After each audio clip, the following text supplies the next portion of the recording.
off, Ben? Are you ready to get back to the court and start playing again? I think the players are. I could practice forever. So I like it when we have a little bit of break. We can get back to us. We can work on some things. We don't really have to worry so much about load. But I am sure they're ready to get back in the floor. What's the number one thing that has kind of been the focus this week? Pressure. Making sure that our pressure is where it needs to be, and shot selection has been, and talking on offense, making sure that we're aware of who our open shooters are. I think we're missing a lot of people that are open. What have they shown you this week after 3 straight losses? The way they're carrying themselves and the way they're responding, and attempt to prepare for the next game. They've responded really well. Let's just see if we can keep it up. What have you liked about Talasia, just her response in practice after having 2 of her lowest accuracy games shooting-wise? She's been great in practice. She came to film, she was talking in film, she was vocal in film, and she's had 2 of her best practices. How optimistic are you about rebounding? Because you obviously had your best, probably your best defensive box-out game. I'm not really an optimistic person, but they showed that they can do it, and that's something we talked about after the game. Is you showed that you can do it, so we got to continue to build on that. Have you seen that be better in practice? I know you've talked about it all season long, but have you really seen it the last week or 2 We have. in practice? We have. Our practice guys are back, and so that's nice. They've been gone for about a month and a half, and so to have our guys back has been huge for us. How does practice change with them gone? Oh, it's so much better with them here. It's fast, pace is faster, it's more physical. We can really work on rebounding. It's more competitive. Our players get more break just because they take less reps, so their reps are just better. So our practice team is huge. How would you evaluate where this team is mid-part of SEC play compared to where you would have wanted them to be when you guys first started the season? It's hard. We find new problems every day, but I think that's your job as a coach. I do think we're getting better. It's just not necessarily translating because our schedule has been so top-heavy. And so hopefully we can just continue to stay the course. How do you get that through to the players that they are getting better, but it's just not showing up in games? Yeah, I think you just show it. I mean, we showed a lot of good clips from our South Carolina game. There was a lot of bad ones. There's probably an hour and a half of bad ones, but there were some good ones that we can build upon. We were running in transition a little bit better. We're rebounding better. And so just making sure that they see that too.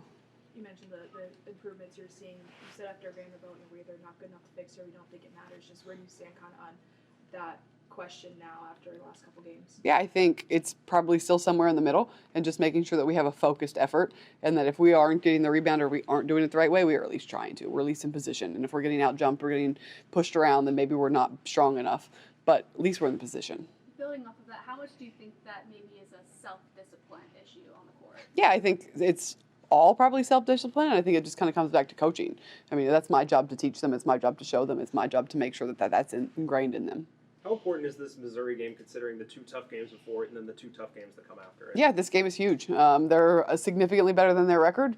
It's a tough place to play on the road, and making sure that we kind of get back to our roots and we do what we do. Missouri can definitely be a trap game on the road, and especially with them getting their first SEC win over Mississippi State, playing well against Texas. Played great against Texas. Just what are you expecting Sunday, and how big of a challenge could they be? I think they're a huge challenge. I don't like the fact that it's on the road. I don't like the fact that maybe you look at their record and you think it's easy, because it's not. It's a really good team, and they're playing very well right now. So just making sure they're hard to guard. So we have to really work on our defense today in practice, making sure that we can guard them. And we're going to see a lot of different defenses and making sure that we're ready for everything.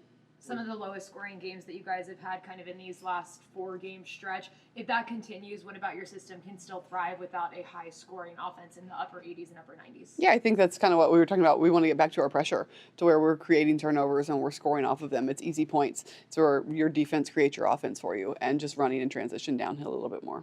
From a pressure standpoint, is that some fundamentals? Is that effort? I think it's mindset.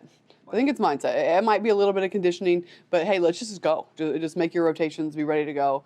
Don't be timid at the top of the press. Kind of going off that, do you feel like also played into playing teams like South Carolina, LSU? Did you feel like that also made it harder to get that pressure, or do you feel like it was more on you guys?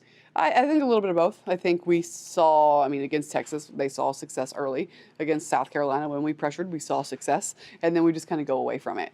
I think LSU might have been a different story. I think Florida State might have been a different story. Other than that, I think when we were up and we were getting rotations and we were pressuring the ball, we did see success. What stands out to you about Grace Slaughter when it comes to her offensive game? Yeah, she's tough. Well, we're going to have somebody that can keep her in front. She has the ability to take over a game, and they're very well balanced to where it doesn't have to all come from her, but she can certainly put them on her back. Do you feel any different? Like, I don't know if you've ever had a 3-game losing streak in your I have not. career. Yeah. So does it feel different coming into work with that? Or? It doesn't, and I think that that is just the gauntlet of what the SEC is. If you're losing these games and you're still going up in the net, and it's kind of hard to wrap your head around that. Of hey, these teams are keeping them close, and you're building off of that. It's not great. I am proud of how they have responded, and we're right there, and our practices are important.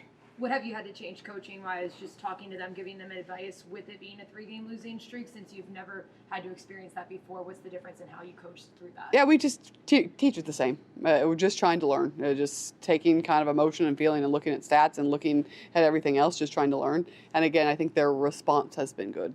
How's SEC play lived up to kind of what you heard going into the season and just, I guess, the gauntlet of it all? Yeah, it's living up to it. Textbook. It's a tough league. You have to show up every single night. There are no days off. When we're going on the road, it's a big game for us. We got to take care of business. How much do you lean on these veterans, especially through this stretch, to kind of not get down through the 3-game loss? Yeah, I think it's big. I think that anytime you have seniors that are goal-oriented and want to win, they kind of can put what happened in the past behind them and just try to get better. The news from Nashville yesterday, possibly getting a WNBA team, just how cool is that for you to be now part of this Tennessee basketball family? I think it would be amazing. I think it would be amazing for our game, amazing for the student athletes that come here and can kind of stay local or if they want to go pro. You said Sunday that you had some players sick or players recovered, getting healthy again. Yeah, we're healthy, which is good. Knock on wood. You're talking about wanting to have your players lead by example. I saw Samara Spencer was putting up shots after the game the other day. How has that maybe translated in practice and her attitude and how she's feeling? It just shows that it matters. It shows that she's not okay with the loss. She's not okay with how she played, and she wants to fix it. And we had that talk maybe after our Oklahoma game, our first loss, of how many of you guys got in the gym the next day and shot, and not very many people raised their hands. And I said, that's not what championship teams do. And for her to pick up on that and listen to that and do it right after the game speaks volumes.